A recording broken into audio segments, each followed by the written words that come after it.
Circuit veterinary certificate আমি আপনাদের সবাইকে আমন্ত্রণ জানাচ্ছি একটা সার্জারির বিষয়ে আলোচনা শোনার। আমি ডাক্তার সাকির উদ্দিন আহমেদ। আজকে আপনাদের বিড়ালের ইউটিআই এর কারণে প্রস্রাব আটকে যাওয়ার যে সমস্যাটা সাধারণত জেনারেল হয়ে থাকে, সেটার কীভাবে আমরা সমাধান করি সেই বিষয়টা একটু ডেমনস্ট্রেশন আকারে আমরা দেখাবো। আপনারা দেখতে পাচ্ছেন এই বিড়ালটির নাম। বিড়ালটা যদি একটু ক্লোজ করি, বিড়ালটি, এই যে বিড়ালটি দেখতে পাচ্ছেন, এই বিড়ালটির নাম টুকি, এর মালিকের নাম হর্ন হর্ন।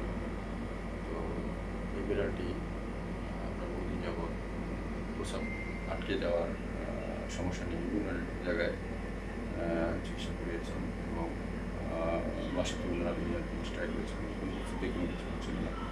দেন আমাদের কাছে আসার পর আমরা এটাকে ক্যাথেটারাইজেশনের মাধ্যমে প্রস্রাবটা আমরা বের করে দিয়েছি, পেয়েছি।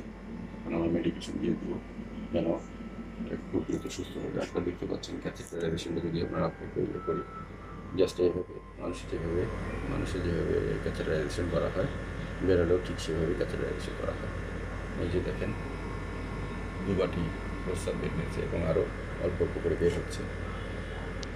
তো আপনাদের বেরোলেও যদি এরকম কোনো সমস্যা হয়, আপার ইউরিনারি ট্র্যাক্ট ইনফেকশনের কারণে অথবা আপার ইউরিনারি ট্র্যাক্টে অবস্ট্রাকশনের কারণে প্রস্রাব আটকে গেল, তখন বিড়াল খুব কষ্ট হয়, বিড়ালের পেট ফুলে যায়, প্রস্রাবের পর দেয় কিন্তু প্রস্রাব করতে পারে না। এটা খুব ভয়ঙ্কর এবং খুব কষ্টদায়ক একটা বিষয় বিড়ালের জন্য, এবং আমরা যারা বিড়ালের ওনার আছি তাদের জন্য এটা দেখতে খুব কষ্টকর একটা বিষয়। তো এই ধরনের কেস হলেই দেরি না করে আমাদের কাছে নিয়ে আসবেন। আসলে